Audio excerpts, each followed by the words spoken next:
Hello friends, कैसे हैं आप सब। चलते हैं आपके अपने चैनल टेक्निकल आलोक में। आज आप लोगों से बात करेंगे पीएफ के बारे में, यानी प्रोविडेंट फंड के बारे में, यानी भविष्य निधि के बारे में।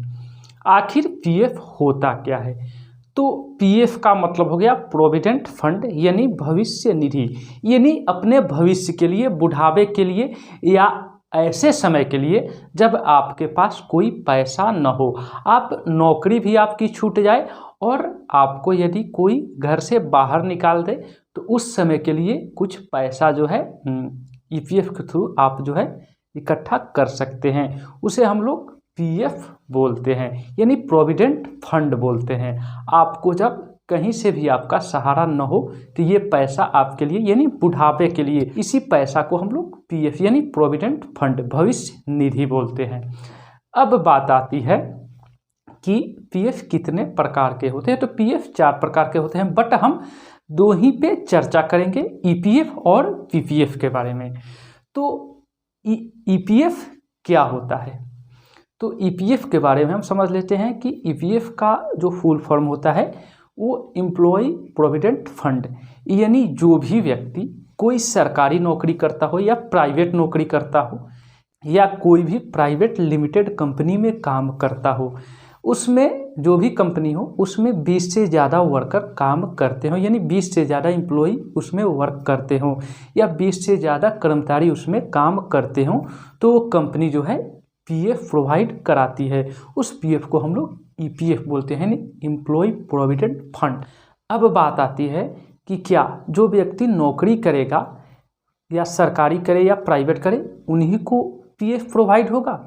तो बट ऐसी बात नहीं है। जो व्यक्ति कोई नौकरी नहीं कर रहा हो, वो अपना एक छोटा सा बिजनेस कर रहा हो, उससे ही थोड़ा थोड़ा इनकम कर रहा हो, वो क्यों ना खेती कर रहा हो, कोई ठेला चला रहा हो या कोई छोटा मोटा दुकान जो है करके रखा हुआ है, वो भी पीएफ का लाभ ले सकता है।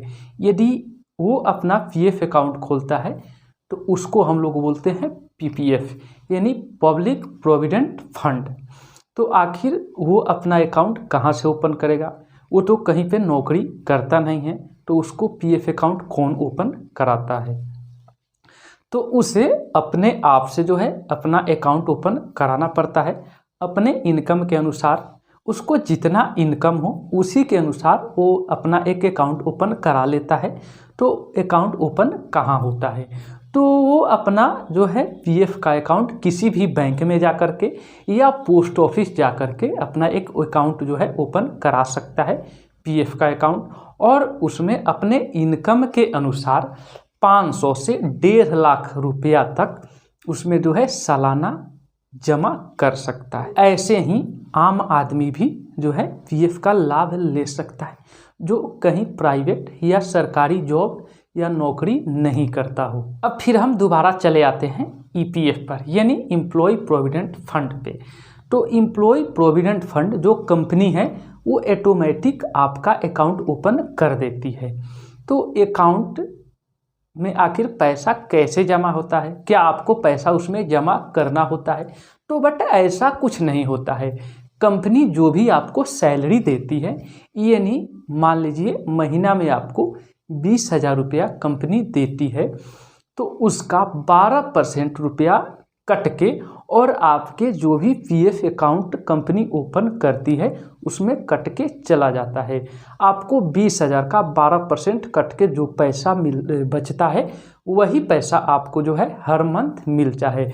उसका 20,000 का आपको जितना भी पैसा मिले, हम आपको समझाने के लिए बता रहे हैं कि यदि आपको 20,000 रुपये मिलता है तो 20,000 का 12% जो है कंपनी काट लेती है और आपके पीएफ अकाउंट में जो है भेज देती है। और वो पैसा आप जब भी कंपनी छोड़िएगा, यानी सेवानिवृत्त होइएगा, यानी कंपनी से रिटायरमेंट ले लीजिएगा, वो कंपनी सरकारी हो या प्राइवेट लिमिटेड कंपनी हो जिसमें 20 से ज़्यादा वर्कर काम करते हो, तो वो कंपनी आपके जो भी सैलरी मिलता है उससे 12% काट करके आपके पीएफ के अकाउंट में जो है जमा कर देती है। और वो पैसा आप जब भी कंपनी छोड़ते हैं, यानी रिटायरमेंट लेते हैं, तो उस समय आपको जो है मिल जाता है। तो आखिर इस पे क्या ब्याज मिलता है या नहीं, क्या जो पैसा हमारा उसमें कट के जमा होता है सेम वही पैसा मिलता है या उसमें सरकार ब्याज के साथ पैसा देती है। तो इसमें आपको 8 से 9% तक ब्याज जोड़कर मिल जाता है। जब भी आप रिटायरमेंट लेते हैं तो जितना भी आपका ईपीएफ का पैसा यानी पीएफ का पैसा आपके अकाउंट में जमा हुआ है यानी पीएफ के अकाउंट में जमा हुआ है, तो कंपनी छोड़ते समय या रिटायरमेंट लेते समय आपको सारा पैसा 8 से 9% ब्याज जोड़कर आपको जो है लौटा दिया जाता है यानी आपको मिल जाता है। यही बात करते हैं पीपीएफ की। तो पीपीएफ में जो भी आप पैसा जमा करते हैं यानी 500 से 1.5 लाख की रुपया तक इसमें आप जो है सालाना जमा कर सकते हैं अपने इनकम के अनुसार। तो जो भी पैसा इसमें आप जमा करते हैं तो इसमें भी आपको ब्याज मिलता है। तो इसमें आप तो नौकरी छोड़ेंगे नहीं, आप तो नौकरी कोई कर नहीं है, तो कितना दिन में आपका मैच्योरिटी जो है पूरा हो जाता है। तो आपको मात्र 15 साल तक इसमें पैसा जमा करना होता है और पैसा जमा करने के साथ साथ आपको जो है 7 से 8%, इसमें थोड़ा ब्याज कम मिलता है, उसमें 9% तक मिल जाता है, बट इसमें 8% तक ही आपको ब्याज मिलता है। बट वर्तमान में अभी ये मिल रहा है और समय बढ़ने पे ये ब्याज घट बढ़ भी सकता है, बट आपको 8% तक ब्याज इसमें जो है मिल जाता है। तो 15 साल तक जो भी आप पैसा इसमें जमा किए हैं वो पैसा का जो है 8% ब्याज जोड़कर आपको जो है लौटा दिया जाता है। अब बात आती है कि क्या इससे आप जो है बीच में पैसा निकाल सकते हैं या नहीं। यदि हम ईपीएफ की बात करें, यदि आप किसी कंपनी में वर्क कर रहे हो और आपको जो भी सैलरी मिलता है उससे आपको ज़्यादा पैसे की ज़रूरत है, तो क्या बीच में अपना जो है पैसा ईपीएफ का पैसा यानी पीएफ का पैसा जो है निकाल सकते हैं, ले सकते हैं। तो जी हाँ, यदि आप किसी कंपनी में 5 साल से ज़्यादा वर्क कर रहे हो यानी 5 साल से ज़्यादा आप पीएफ का पैसा जमा कर दिए हैं, तो आप उसमें जो है इमरजेंसी के रूप में यानी आपको कोई डॉक्टर के पास जाना है या आपको एजुकेशन के लिए पैसा निकालना है या कोई आपके घर में बड़ा सा फंक्शन हो, शादी विवाह हो, तो उसके लिए भी आप पैसा जो है बीच में निकाल सकते हैं। उसके लिए एक फॉर्म होता है, फॉर्म भरकर आप जो है पैसा बीच में निकाल सकते हैं। ऐसे भी पीपीएफ के साथ भी होता है। यदि 5 साल तक आप पैसा जमा किए और आपको बीच में पैसा की ज़रूरत पड़ गई तो आप जो है बीच में उसको पैसा जो है निकाल सकते हैं, बट पूरा पैसा नहीं निकाल सकते हैं, उसमें कुछ पैसा छोड़ कर के ही आपको पैसा निकालना होता है। अब बात आती है कि जो भी हमारा ईपीएफ है या पीपीएफ है, इसमें जो भी पैसा हमारा जमा होता है ये कितना सेफ एंड सिक्योर है। तो एक एग्जाम्पल के लिए हम आप लोगों को बात समझा दें कि ये पैसा कितना सिक्योर है। तो ये पैसा बहुत ज़्यादा सिक्योर है, ऐसे सिक्योर है कि मान लीजिए आपके पास कोई बैंक का लोन हो या कोई बड़ा सा लोन हो, तो आपके पास यदि कोई पैसा भी नहीं हो कि हम बैंक का लोन चुकाए, तो ये डाटा तो बैंक को मिल ही जाता है कि इसके पीएफ अकाउंट में 5 लाख रुपया है या 10 लाख रुपया है। तो यदि बैंक चाहे तो क्या ये पैसा उसमें रिकवर कर सकती है? क्या बैंक जो है आपके पीएफ में जितना पैसा है क्या वो रिकवर कर सकती है, क्या ले सकती है? तो ये बिल्कुल नहीं, ये बैंक ले ही नहीं सकती, क्योंकि प्रोविडेंट फंड का पैसा इतना सिक्योर है कि बाकी पैसा जो भी आपका कर्ज के रूप में भी पैसा हो तो प्रोविडेंट फंड का पैसा यानी पीएफ का पैसा आपका कोई भी टच से मस नहीं कर सकता, यानी उसे छू भी नहीं सकता। वो पैसा आपको पूर्ण रूप से मिल ही जाता है। तो ये फुल सेफ एंड सिक्योर है।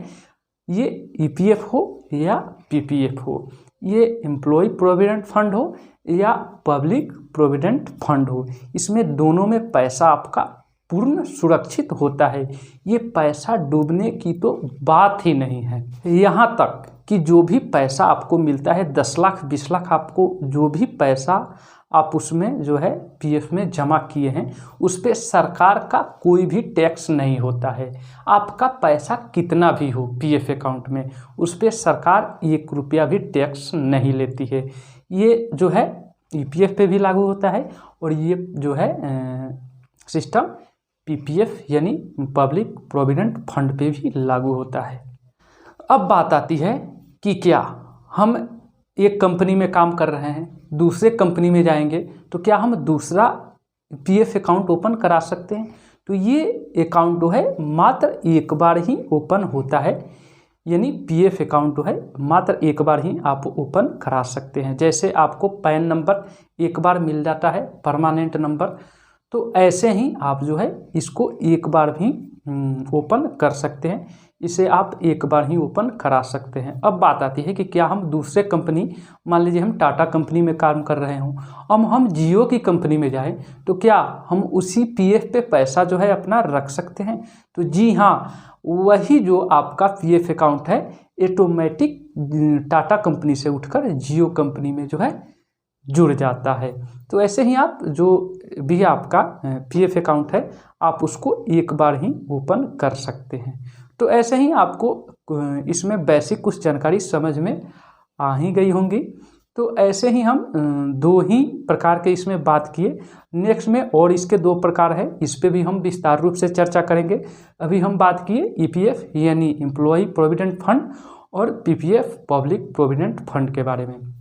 तो नेक्स्ट वीडियो में हम इसके और जो पार्ट है उस पर जरूर ही चर्चा करेंगे। तो वीडियो में अंत तक बने रखने के लिए धन्यवाद, और हमारे इस चैनल को सब्सक्राइब जरूर कर दें और बेल आइकन को जरूर ही प्रेस कर दें, क्योंकि ऐसे ऐसे नॉलेजफुल वीडियो हम हमेशा लाते रहते हैं। तो हमारे सारे वीडियो का नोटिफिकेशन आपको मिलता रहे। तो फिर मिलते हैं नेक्स्ट वीडियो में, तब तक के लिए जय हिंद, वंदे मातरम।